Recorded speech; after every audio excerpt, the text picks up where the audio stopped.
Hello' guys, কি খবৰ আপোনালোকৰ? আশা কৰোঁ সকলোৱে ভালে আছে। আজি নতুন ভিডিঅ'টোত আপোনালোকক স্বাগতম জনাইছোঁ।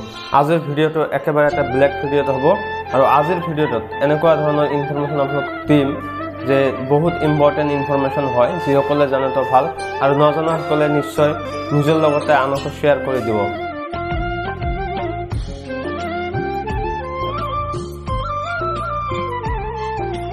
তো আজিৰ ভিডিঅ'টোত আমি বেছিকলি আলোচনা কৰিম যি চাকৰিৰ কাৰণে যি চাকৰি দিয়া কথা আছিল 11 তাৰিখে এপইণ্টমেণ্ট, এই চাকৰিখিনিৰ কাৰণে যিসকলে গ্ৰেড 3 বা গ্ৰেড 4ত চিলেক্টেড হৈছে, তাৰপিছত টেটত চিলেক্টেড হৈছে, তাৰপিছত বিভিন্ন বিভাগত চিলেক্টেড হৈছে আৰু যোৱাকালি যি DHSৰ ANMৰ মেৰিট লিষ্টখন, তাৰপিছত গ্ৰেড 3ৰ যিখন চাকৰিৰ লিষ্ট ওলাইছে, সেইসকলৰ যিমানখিনি চিলেকশ্যন হৈছে এই চাকৰিখিনি দিয়া কথা আছিল আপোনালোকৰ 11 মে তাৰিখত এপইণ্টমেণ্ট আৰু 1 জুনৰ পৰা জইনিং ডেট দিছিল। কিন্তু কি কাৰণত এই ডেটটো পিছুৱাই গ'ল আৰু পিছুৱাই যাব নেকি? এতিয়া মাননীয় হিমন্ত বিশ্ব শৰ্মা ডাঙৰীয়া কৈ আছে যে জুন জুলাইৰ ভিতৰত আকৌ 10,000 নিযুক্তি প্ৰক্ৰিয়া আৰম্ভ কৰিব। তো এতিয়া কথা হ'ল যি 26 তাৰিখত এই 40,000 50,000ৰ এপইণ্টমেণ্ট দিয়া কথা, এইসমূহ আগত দি ল'ব নে একেলগে দিব? ঘোষণাটো কৰিছে 26 মে দিয়া কথা, কিন্তু 26 মে আহিলে এইটো ভালকৈ গম পোৱা যাব।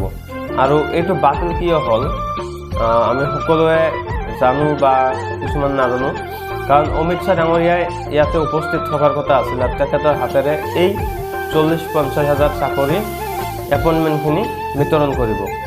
চ' কিবা কাৰণত আহিব পৰা নাই, সেইকাৰণে আপোনালোকৰ এই যিটো নিযুক্তিৰ এপইণ্টমেণ্ট লেটাৰ আছিল সেইটো 26 তাৰিখলৈকে পিছুৱাই গৈছে। কিন্তু এটা কথা আছে যে জুন মাহত যিহেতু আৰু 10,000 চাকৰি দিয়াৰ কথা, তো এতিয়া 26 তাৰিখ আহিলে ভালকৈ গম পোৱা যাব। তাৰপিছত এটা বিগ আপডেট আছে, টেট পৰীক্ষা যিসকল দিব বিচাৰি আছে বা যিসকলে টেট পৰীক্ষা দিম বুলি ভাবি আছে, সেইসকলৰ কাৰণে এটা বেলেগ ধৰণৰ খবৰ। যে এই খবৰটোত এনেকুৱা আছে, যিসকল টেট পৰীক্ষাৰ্থীয়ে টেট পৰীক্ষাত পাছ কৰিব, BEdৰ নম্বৰটো লাগিবই, HSৰ নম্বৰটো লাগিবই, তাৰ উপৰিও টেট পাছ কৰি টিচাৰ হ'বলৈ হ'লে আকৌ ৰিটেন টেষ্ট দি কোৱালিফাইড হ'ব লাগিব, তেতিয়াহে তেখেতে চাকৰিটো পোৱাৰ যোগ্যতা অৰ্জন কৰিব। এইখিনি আপডেট।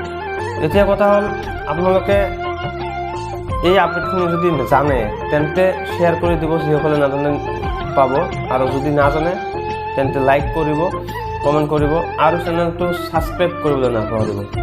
ভিডিঅ' বহুত কমকৈ দি আছোঁ, ইয়াৰ কাৰণ হ'ল বিশেষ কিছুমান কাম, নিশ্চয় কণ্টিনিউ কৰাৰ ট্ৰাই কৰিম। তো আজিৰ ভিডিঅ'টো এইখিনি সৈতে সামৰিছোঁ। Thank you everyone, bye by.